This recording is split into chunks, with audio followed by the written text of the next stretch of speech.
का उद्देश्य को किस प्रकार से भगवान श्री राम के आदेशों पर पालन करना है। क्या आप श्री राम कथा सुनने के लिए तैयार हैं?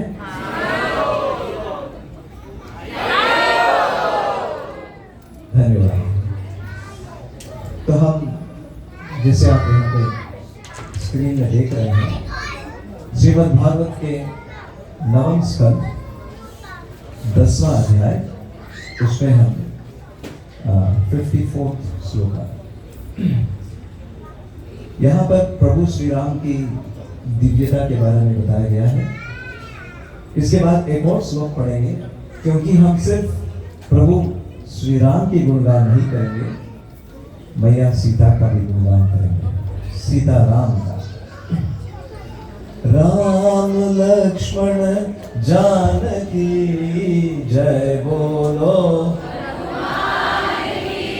राम लक्ष्मण जानकी जय बोलो हनुमान की, राम लक्ष्मण जानकी जय बोलो हनुमान की। बहुत बहुत धन्यवाद। जिस प्रकार से प्रभु श्री राम के साथ माता जानकी और उनके परम भक्त हनुमान की गुणगान होता है, भक्त के बिना भगवान भी अधूरे हैं। भक्त भगवान की शोभा है, उनके भूषण है। जब हम भगवान की गुणगान करते हैं, उसमें भक्त का गुणगान अपने आप होता है। और उसी प्रकार से जब हम भक्त का स्मरण करते हैं, तो भगवान का स्मरण उसमें सम्मिलित होता है। तो परंपरा है श्रीमद् भागवत की, जिसमें भगवान के ऐसे दिव्य लीलाओं के बारे में बताया गया है। आज आप सबने हमारे छोटे छोटे और नन्हे बच्चों की श्री राम कथा का अलग अलग रूपांतरण आपने देखा है। कुछ बाली लीलाएं थी, कुछ युवावस्था में, और कुछ उनके अयोध्या के लिए लीला और वनवास की लीला भी आपने देखा है। तो इस प्रकार से भगवान श्री राम जब इस धरती पर आते हैं, हर समय कुछ न कुछ सीख हमें दे जाते हैं। तो एक भक्त का एक ही उद्देश्य होता है, भगवान के अनुकरण करते हुए उनके साथ चलते और उनकी आदेशों को पालन करने का पूरा प्रयास। तो आइए मेरे साथ आप इस श्लोक को दोहरा सकते हैं, फिर उसके बाद इस श्लोक के कुछ सारांश हम चर्चा करेंगे।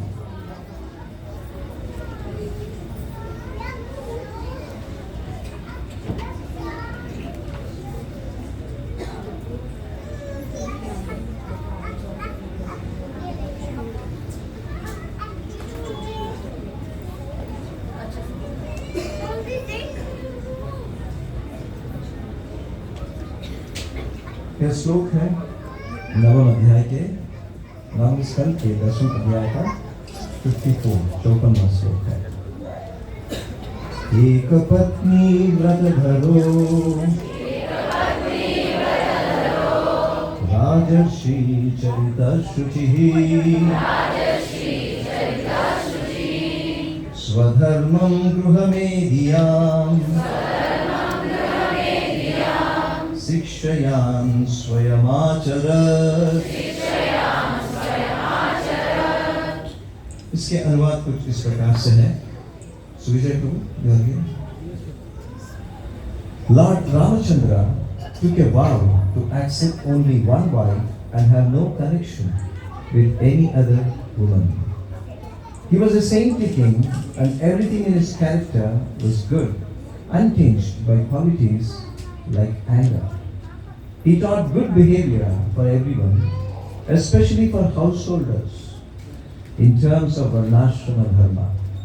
Thus, he taught the general public by his personal activities. प्रभु श्री रामचंद्र ने एक व्रत लिए थे, एक पत्नी व्रत, और उनके सारे जीवन में वो क्षत्रिय राजा थे। और उनके पिता स्वयं दशरथ महाराज अनेक पत्नियों को स्वीकार कर चुके थे, मगर प्रभु श्री राम ने इस आदर्श को प्रस्तुत किया कि वो सिर्फ एक पत्नी व्रत धारण करेंगे और वो राजर्षि कहा गया है, अर्थात राजाओं में ऋषि की भांति अपना जीवन निभाने वाले हैं और उनके हर प्रकार की गुणों की कथन, जैसे वे अच्छे व्यवहार के थे, साथ में अपनी सारे जीवन में कभी वो क्रोध का प्राकट्य नहीं किए। हाँ, एक ऐसी भी लीला है जब भगवान श्री रामचंद्र ने क्रोध का भी प्रकटन किया था, उसकी कथा थोड़ी समझने का लिए और अन्य सभी उनके जीवन लीला को अगर हम दर्शाते हैं तो सभी को अच्छे गुणों और खास करके जो गृहस्थ आश्रम में रहते हैं उनके लिए वे आदर्श राजा, आदर्श पुरुष और आदर्श गृहस्थ बने थे, जो वर्णाश्रम धर्म को पालन करते और सामान्य जनता को वे अपनी व्यवहार से उनके प्रति आकर्षण को उत्पन्न करते थे। तो साथ में हम देखते हैं माता सीता की किस प्रकार की गुण है, उनके बारे में भागवत क्या कहता है। इसका अगला श्लोक 55वां श्लोक है।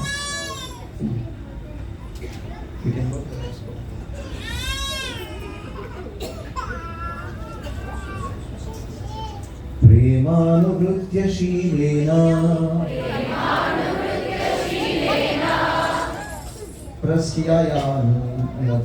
प्रस्ययावनन्ता सती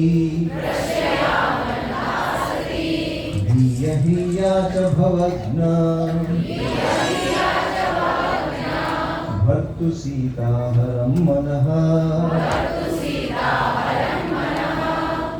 Mother Sita was very submissive, faithful, shy and chaste, always understanding the attitude of her husband. Thus, by her character and her love and service, she completely attracted the mind of the Lord. हम देखते हैं जो विवाहित स्त्री है, उनको जब हम संबोधन करते हैं उन्हें कहते हैं श्रीमती, और जो पति होते हैं उनको संबोधन करते हैं श्रीमान। अर्थात श्री का जो विवेचन है, श्री का अर्थ है सौंदर्य, श्री का अर्थ है संपत्ति, श्री का अर्थ है विवेक, श्री का अर्थ है धर्मशील बनना। इन सारी गुणों को इसे जिन्होंने अपना संपत्ति बनाया है, हरे कृष्णा, हरे कृष्णा, तो उन्हें श्रीमती कहा जाता है। अर्थात उनके मति इन सारी गुणों से भरा हुआ है। मगर वे श्रीमती कैसे बनते हैं?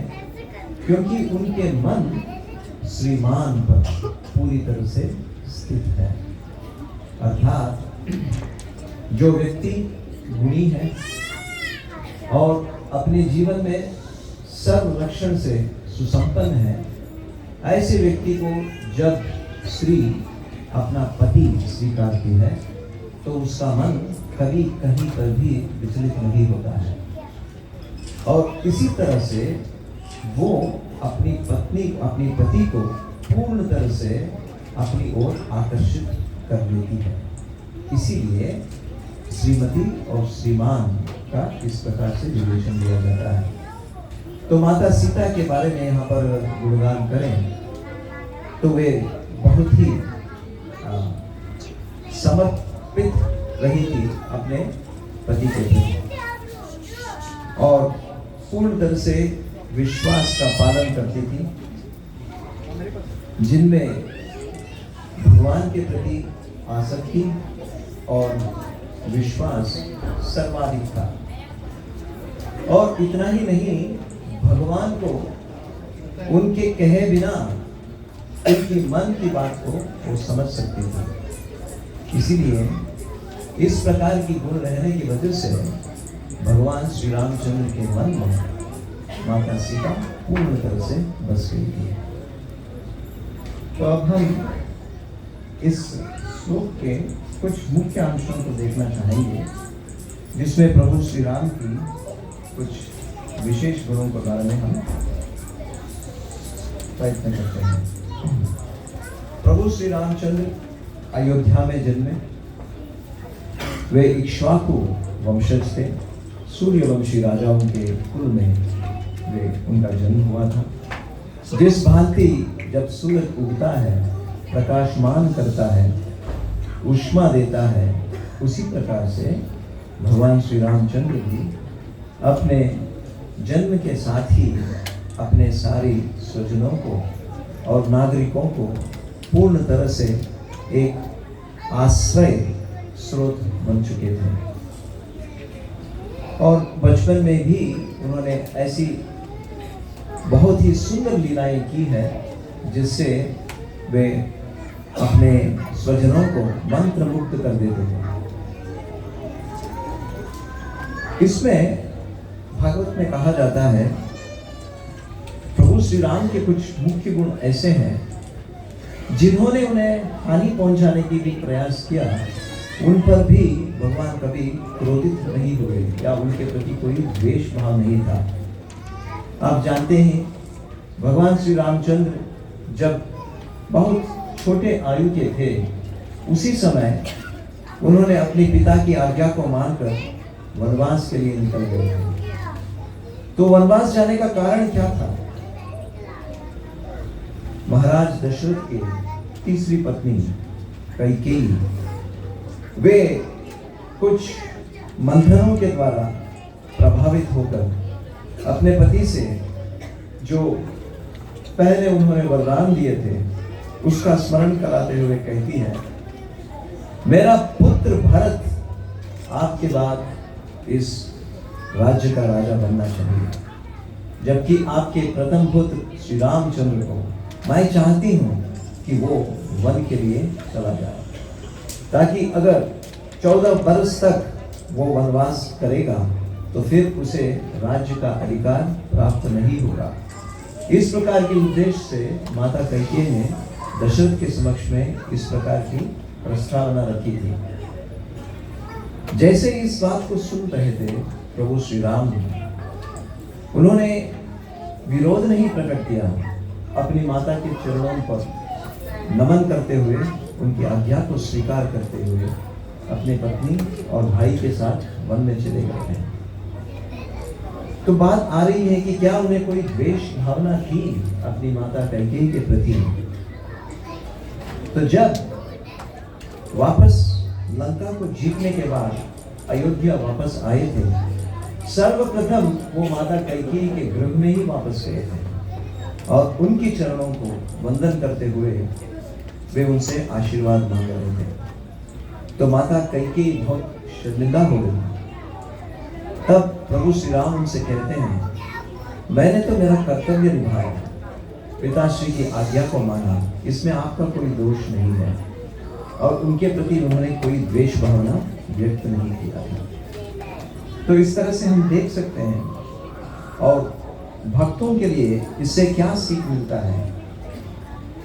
जो वास्तविकता से हमें अगर समर्पण की भावना है, तो हृदय में हमारे प्रति अगर किसी ने भी कोई भाव उत्पन्न किया हो या किसी प्रकार की दूषण भी किया हो, हमारे हृदय में कभी भी उनके प्रति विरोध भावना नहीं होनी चाहिए।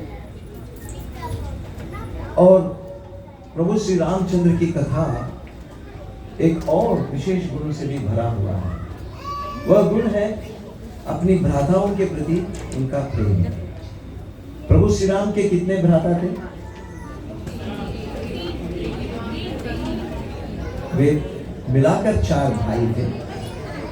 तो उनके भाई 3 थे, भरत, लक्ष्मण और शत्रुघ्न। तो उसमें भरत के प्रति भगवान श्री रामचंद्र की विशेष प्रेम। कभी कभी कुछ कथाकार कहते हैं, क्या प्रभु श्री रामचंद्र को लक्ष्मण प्रिय थे या भरत? तो ये भगवान को एक प्रकार से चुनौती देने की बात हो जाती है। प्रभु के लिए तो सबके सब प्रिय है, मगर अपनी लीलाओं के द्वारा वो भरत की विशेषताओं के बारे में बताते हैं। लक्ष्मण तो उनके साथ हर समय थे, वनवास में 14 वर्ष बिताए, उस समय भी लक्ष्मण थे, मगर जो अपनी भ्राता से बिछड़कर प्रभु श्री राम के प्रति ही अपनी पूर्ण श्रद्धा बनाए रखे थे, वे थे महाराज भरत। तो भरत के प्रति उनका विशेष प्रेम था। और भरत महाराज जब राजा का पद को स्वीकार करने के लिए सभी ने उनसे आग्रह किया था, तब भ्राता का कर्तव्य निभाते हुए वे प्रभु श्री रामचंद्र को पादुकाएं अर्पित करते हैं वन में जाकर, और वहां से उन पादुकाओं को ले आते हैं अयोध्या में, उसे राज सिंहासन पर स्थापित करते हैं। उसी की पूजा अर्थात उनके पद चरणों के ही दास बनकर भरत रहा करते थे। इसीलिए उनके गुणगान और प्रभु श्री राम की कथा में इनका विशेष स्थान हम देख सकते हैं। फिर प्रभु श्री रामचंद्र के जीवन में उनके जो सेवक हैं, उनके प्रति उनकी किस प्रकार की भावना थी या किस प्रकार से वे संबंध बनाए रखे थे, उसकी बात में एक छोटी सी बात कहना चाहता हूँ। उनके सबसे प्रिय सेवक कौन थे? हनुमान। तो हनुमान की गुणगान जब हम करते हैं, एक बार की कथा है, ये तो वायुपुत्र थे हनुमान, और प्रभु श्री राम के लिए अपना जीवन तक निछावर कर चुके थे। और उन्होंने लंका में जो जलती हुई धड़कती हुई आग थी उसके साथ खेला और अनेक राक्षसों को अपने ही मुष्टिका से उनका वध किया और प्रभु श्री रामचंद्र के चरणों पर अपने जीवन को पूर्ण तरह से समर्पित किया है। तो प्रभु श्री राम उनसे बहुत प्रसन्न होकर उन्हें एक मोती के माला देते हैं। तो हनुमान कहते हैं, हे प्रभु, इस माला का मेरा क्या प्रयोजन है? इससे तो मुझे कोई उपयोग नहीं है। आप उन्हें दीजिए जिनको इसकी आवश्यकता है। मेरे हृदय में तो आप मोती जैसे बसते हैं और हमेशा यही वरदान और यही आशीर्वाद मुझे दे दिया कीजिए। तो भगवान श्री रामचंद्र हनुमान की इस प्रेममयी भावनाओं से पूर्ण तरह से सम्मत थे और उन्होंने अपना आलिंगन हनुमान को दिया और उनसे कहा, तुम भरत के समान हो, अर्थात अपने भाई के स्थान एक सेवक को भगवान श्री रामचंद्र ने दिया। फिर आती है भगवान श्री रामचंद्र का अपने नागरिकों के संबंध में, अर्थात उनके राज्य में जितने भी जो नागरिक थे, सिटीजन्स, उनके प्रति भगवान श्री रामचंद्र का किस प्रकार की भावना थी। जब भगवान श्री रामचंद्र राज्य करते थे, भागवत में कहा जाता है कि जितने भी नदियां वो पूर्ण तरह से अपनी जल का प्रसारण कर रही थी। वनों में पूरी तरह से फूल, फल इत्यादि भरपूर बना हुआ रहता था और सारे जो जन थे वो बिल्कुल स्वस्थ थे। यहाँ तक कि कहा जाता है मृत्यु खुद अयोध्या से बाहर निकल गई थी। अगर कोई चाहता था कि वो उसे मरना है तो मृत्यु उसके प्रति या उसके पास में थोड़ी सी विलक्षण भाव से आता था, आपको मरना क्यों है? अर्थात इस प्रकार की राज्य को भगवान श्री रामचंद्र ने स्थापित किया था और उन्होंने हर एक नागरिक के साथ अपना संबंध एक पिता के समान, एक भ्राता के समान उन्होंने उनके साथ अपना संबंध बनाया था। उस समय में ना कोई बीमारी थी, किसी को कोई रोग नहीं था और किसी प्रकार से उनकी आयु में कोई कमी नहीं थी। इस प्रकार की राज्य भगवान श्री रामचंद्र की थी। इसीलिए आज भी लोग चाहते हैं कि राम राज्य बने। राम राज्य बनने के लिए राम राज्य के जैसे नागरिक के लिए हमें बनना है, तब हमें राजा प्राप्त होते हैं। और क्या भगवान श्री रामचंद्र ने कभी अपना क्रोध को प्रकट कर चुके हैं? एक ऐसी घटना जब श्री रामचंद्र वन में सीता माता की खोज में निकले थे, उन्हें किसी से यह समाचार प्राप्त हुआ कि कोई राक्षस रावण जो समुद्र के उस पार रहता है, उसने माता सीता को अपहरण किया है और उसके पास जाकर उससे लड़कर माता सीता को वापस लाना होगा। तो भगवान श्री रामचंद्र उस समय भारत भूमि के जो चरम स्थान है वहां तक पहुंचे। उसके बाद तो महासागर प्रारंभ होता है। तो उस सागर के समीप आकर, तीर पर आकर उन्होंने सबसे पहले समुद्र राजा को प्रार्थना किया और उनसे कहा कि आप मेरे लिए स्थान दें ताकि मैं यहाँ से निकल सकता हूँ। तो उनकी 3 बार आग्रह करने के बाद भी समुद्र राजा ने वहां पर उन्हें कोई मार्ग नहीं दिया। तो उस समय भगवान श्री रामचंद्र अपनी भ्रुकुटियों को ऊपर किया था। केवल भ्रुकुटियों को ऊपर करने से ही सारा समुद्र का जल जो है इतना भड़कने लगा और वो पूरी तरह से सूखने लगा। तब समुद्र राजा वहां पर आते हैं, उनसे प्रार्थना करते हैं, उनसे क्षमा याचना करते हैं और उनसे कहते हैं, प्रभु आप मुझ पर इतना क्रोधित क्यों हो? तो कहते हैं, मैंने आपको 3 बार पुकारा फिर भी आप नहीं आए। तो समुद्र राजा कहते हैं, आपको मुझे इतनी बार पुकारने की आवश्यकता ही नहीं है, क्योंकि मैं आपका सेवक हूं। मैं आपकी आज्ञा को क्यों नहीं पालन करूंगा? तो फिर विलंब क्यों? तो कहते हैं, प्रभु आपके ही प्रजा है जो इस समुद्र में वास करते हैं और इस समुद्र में वास करते हुए यहाँ कुछ राक्षस उन जलचरों पर इतना आघात का प्रदर्शन कर चुके हैं। तो मैं उनकी समुद्र राजा बनने की वजह से वो मेरे संरक्षण में है, इसलिए मैं उनकी संरक्षण कर रहा था। मैं आपका ही कर्तव्य कर रहा था, इसलिए मुझे विलंब हुआ है, आप मुझे क्षमा करना। तो प्रभु श्री राम उन्हें क्षमा करते हैं। तब समुद्र राजा कहते हैं, आप इस सागर में आप एक बांध बनाइए और यहाँ से आप लंका की तरफ जा सकते हैं, क्योंकि आपके नाम में इतनी शक्ति है कि पत्थर क्या कोई भी पानी पर तैर सकता है।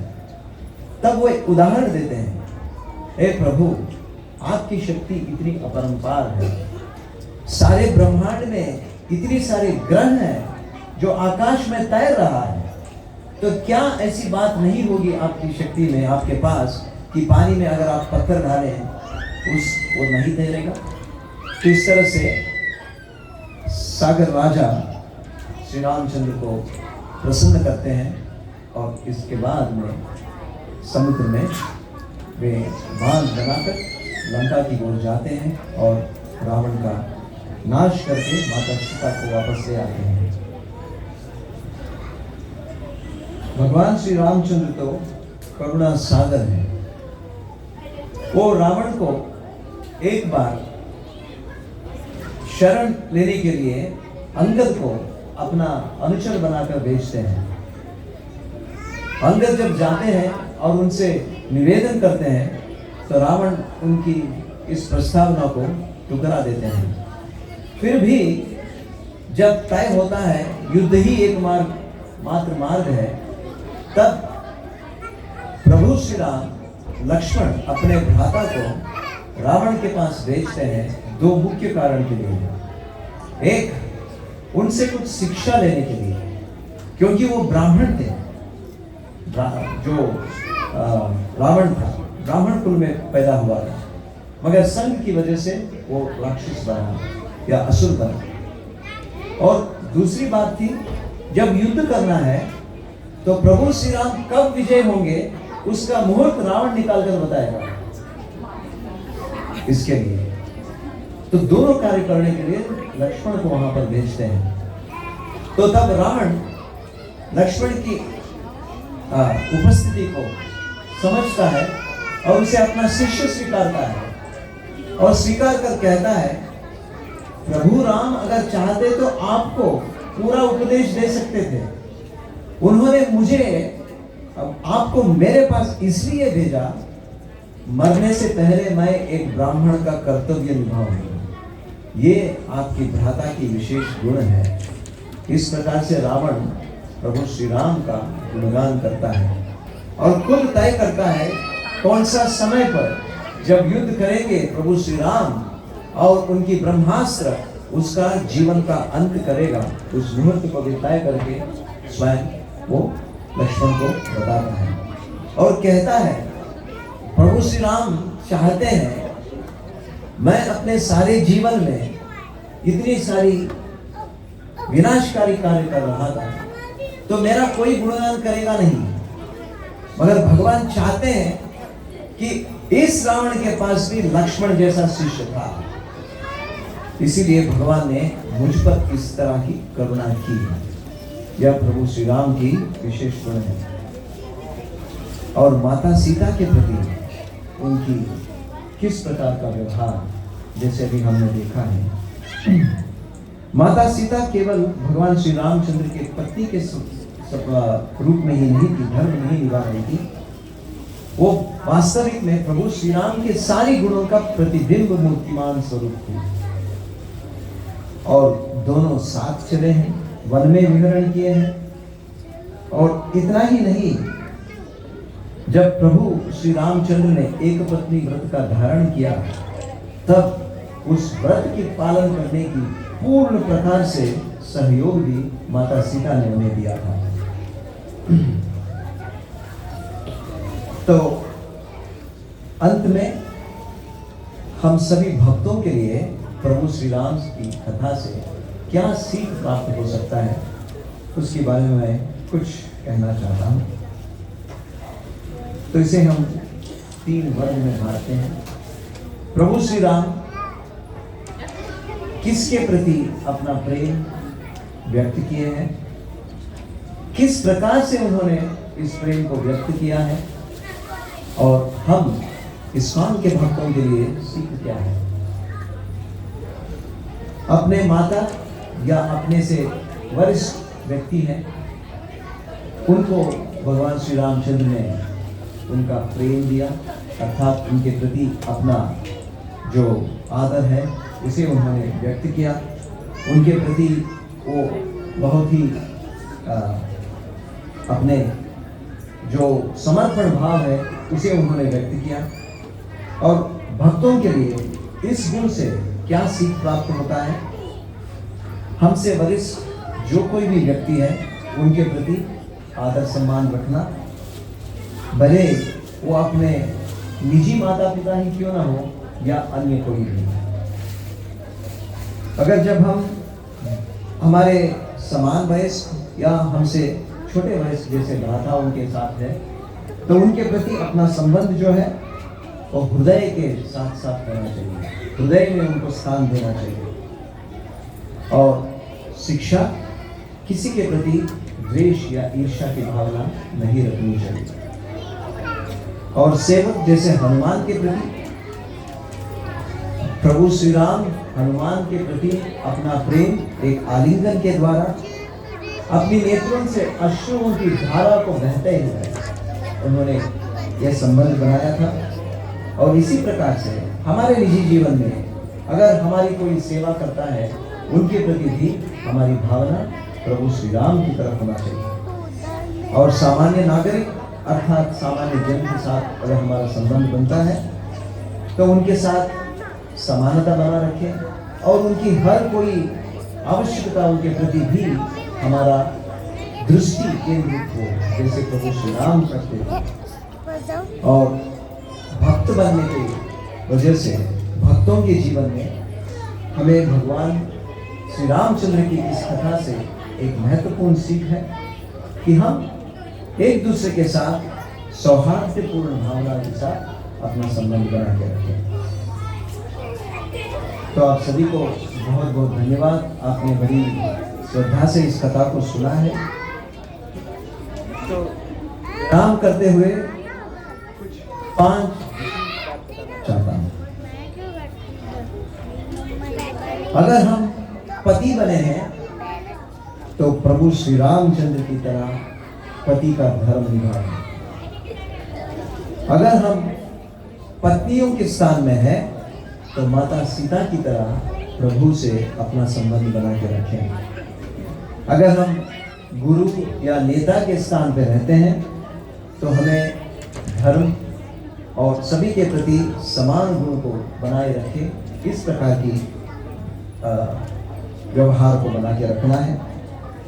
और अगर हम मित्रता की भावना के साथ अगर रखते हैं तो कभी भी किसी को हमारे साथ मित्रता में भय ना हो, इस प्रकार की भावना हमें उन्हें देना चाहिए। तो प्रभु श्री रामचंद्र और सीता लक्ष्मण हनुमान की कथा को हम यहीं पर विराम देते हैं। हरे कृष्णा कृष्णा कृष्णा हरे हरे, हरे राम राम राम हरे हरे। बहुत बहुत धन्यवाद।